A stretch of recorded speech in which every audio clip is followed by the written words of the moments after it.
పామాయిల్లో 4 పంటలు తీయచ్చు. బిగినింగ్ లో మీరంతా కూడా, నేను ఒకప్పుడు రైతు బిడ్డని, చిన్నప్పుడు వ్యవసాయం చేశాను, కానీ ఈ మధ్య రాజకీయం చేస్తున్నా, గవర్నెన్స్ లో ఉన్నా. అనునిత్యం మీరు రైతులంతా కూడా నేలను నమ్ముకున్నారు, మీరు పర్ఫెక్ట్ గా చేస్తున్నారు. చేసినప్పుడు నాకు కావాల్సిన మీ దగ్గర నుంచి, మనం బాగుపడాలంటే ఆధునికమైనటువంటి వ్యవసాయ విధానాలపైన శ్రద్ధ పెట్టాలి. అప్పుడే మనం సెట్ అవుతాం. మంచి వాతావరణం, చల్లగా ఉంది. ఈరోజు గాలి కూడా చాలా బాగుంది. ఇక్కడుంటే ఇంకో 10 సంవత్సరాలు ఎక్కువ బతుకుతారు, దాంట్లో అనుమానం లేదు. అదే సమయంలో దీన్ని కానీ కరెక్ట్ గా చేస్తే ఎవరికి ఇబ్బంది లేకుండా, రైతులు కూడా ఒక యాస్పిరేషన్స్ అందరికీ పెరుగుతున్నాయి. ఇండస్ట్రీలో ఎక్కువ ఆదాయం వస్తుంది, సర్వీస్ సెక్టర్లో ఎక్కువ ఆదాయం వస్తుంది, వ్యవసాయంలో తక్కువ ఆదాయం వస్తుంది. వచ్చినప్పుడు ఇక్కడ ఆదాయం పెంచుకోగలిగితే నెక్స్ట్ లెవెల్కి మనం పోయే అవకాశం ఉంటుంది. నేను చెప్తాను మీకు ఏం చేయాలనేది. మీరు ఏది మాట్లాడినా వాస్తవాలు మాట్లాడండి, ఫ్రాంక్ గా చెప్పండి. దానిపైన రాబోయే రోజుల్లో ప్రణాళిక కూడా ఫుల్ ప్రూఫ్ గా ఉంటుంది, జవాబుదారీతనంగా ఉంటుంది. చెప్పండి. ఇప్పుడు నెక్స్ట్ వచ్చేసి సార్, మనకి నీటి భద్రతలో వచ్చేసరికి మైక్రో ఇరిగేషన్ ప్రపోజ్ చేశాం సార్. డ్రిప్ ఇరిగేషన్ ఇన్స్టాలేషన్ జరుగుతుంది. ప్రజెంట్ వచ్చేసి మాకు నా రైతు సేవా కేంద్రం పరిధిలో 253 బోర్లు ఉన్నాయి సార్. ఈ బోర్ల కింద వచ్చేసరికి 162 బోర్లు వరకు మాత్రమే డ్రిప్ కనెక్షన్ ఇచ్చారు సార్.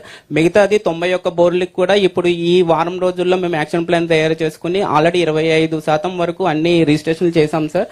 ఈ డ్రిప్ ఇరిగేషన్ యొక్క ఉపయోగాలు కూడా రైతులకి, ఆదర్శ రైతుల ద్వారా ఆల్రెడీ ఫాలో అవుతున్న రైతులతో చెప్పించాం సార్. ఆ రైతులు కూడా మనతో ఇక్కడ ఉన్నారు సార్, వాళ్ళతో చర్చిద్దాం సార్. వాళ్ళు రైతులు మాట్లాడుతా అన్నారు. ఎంతవరకు దీనికి వెళ్లారు? సోలార్ పంప్ సెట్స్ కుసుమ కింద 162 బోర్లు సార్. బోర్లు కదయా, సోలార్ పంప్ సెట్స్ ఎందుకు పోలేదు? ఎంత ఉంది మనకు? 650 మీటర్ ఫీట్స్, 650 అడుగులుంది. మీరు నీరు పెంచే మార్గం చూడరా? నేను ఆ కాలువలన్నీ ఇప్పిస్తే పెరుగుతాయి నీళ్లు. నేనేమంటానంటే మొత్తం పోలవరం కెనాల్ ఇక్కడనే వెళ్తుంది. రేపు రాబోయే రోజుల్లో ఇంకొకటి చింతలపూడి మీకు రాదు కదా, తాడిపూడి వస్తుంది.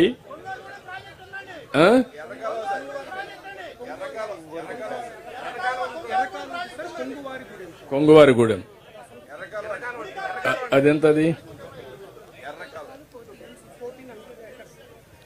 ఓకే, అది అయిపోయినా